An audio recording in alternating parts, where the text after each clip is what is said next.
আসসালামু আলাইকুম। আমি পুষ্টিবিদ্যা বানারবিন। আশা করছি সকলে সুস্থ এবং নিরাপদে আছেন।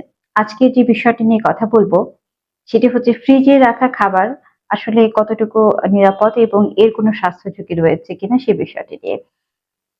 আমাদের যাপিত জীবনে অন্যতম অনুষঙ্গ হচ্ছে ফ্রিজ এবং অনেকটা বাধ্য হয়েই আমরা আমাদের সপ্তাহের বাজার ফ্রিজে রেখে দেই এবং অনেক সময় কিন্তু রান্না করা খাবারও সংরক্ষণ করে থাকি ফ্রিজে।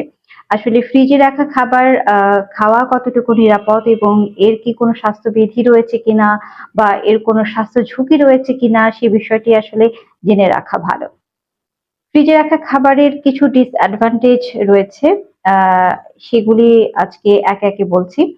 প্রথমত যে বিষয়টি বলব তা হচ্ছে ফ্রিজে রাখা খাবার কিন্তু ২-৩ দিনের মধ্যেই ব্যাকটেরিয়া গ্রো করে এবং ব্যাকটেরিয়া যদি কোনো খাবারে গ্রো করে তবে সেই খাবারের স্বাদ, গন্ধ, বর্ণ কিন্তু পরিবর্তন হয় না এবং এর ফলে আমরা বুঝতে পারি না যে আসলে কোন খাবারটিতে ব্যাকটেরিয়া রয়েছে এবং ওই খাবারটি যখন আমরা খেয়ে থাকি, তখন আমাদের শরীরে বিভিন্ন ধরনের স্বাস্থ্য ঝুঁকি যেমন বমি হতে পারে, পেটের সমস্যা, বদহজম, অ্যালার্জি ইত্যাদি নানাবিধ সমস্যার সৃষ্টি হতে পারে।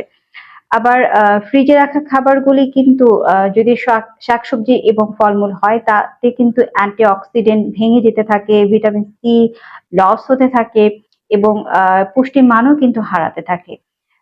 আর ভাতের ক্ষেত্রে বলব যে ২৪ ঘন্টার বেশি আসলে ফ্রিজে রাখা ভাত না খাওয়া ভালো। কারণ ফ্রিজে ভাত রাখলে স্টার্চের পরিমাণ বাড়তে থাকে এবং রক্তে কোলেস্টেরল এবং শর্করার পরিমাণ কিন্তু বাড়িয়ে দেয় এই ফ্রিজে রাখা ভাত যদি আমরা খেয়ে থাকি। আবার অনেক সময় যেটি হয় যে হয়তো সুস্থ এবং প্রাপ্তবয়স্ক মানুষদের এই সমস্যাটি হচ্ছে না। কিন্তু শিশু, বয়স্ক, রোগী এবং গর্ভবতী মা যারা আছেন তাদের ফ্রিজে রাখা খাবার খেলে কিন্তু স্বাস্থ্য ঝুঁকি অনেকাংশে বেড়ে যায় এবং এটি কিন্তু আমাদের পরবর্তীতে আরো মারাত্মক রোগের সৃষ্টি হতে পারে। তাই ফ্রিজে আমাদের খুবই নিত্য প্রয়োজনীয় একটি আ উম খুবই সংরক্ষণের একটা বস্তু। কিন্তু আসলে এটি সংরক্ষণের ক্ষেত্রে কিছু স্বাস্থ্যবিধি মেনে রাখা বা মেনে চলা জরুরি। যেমন হচ্ছে ফ্রিজে যদি খাবার রাখতেই হয়, তাহলে ২-৩ দিনের বেশি সেই খাবার রাখা উচিত নয় বা সেই রেখে দেওয়া খাবার খাওয়া উচিত নয়। তবে রাখলেও আ এটি এয়ার টাইট কোনো ফুড কন্টেইনার এ রাখা ভালো। আর শাকসবজি অ্যা বাজার থেকে ক্রয় করার সাথে, সাথে খেয়ে নেওয়া ভালো। আর ফ্রিজে রাখলে তাতে কিন্তু পুষ্টিপান নষ্ট হতে থাকে।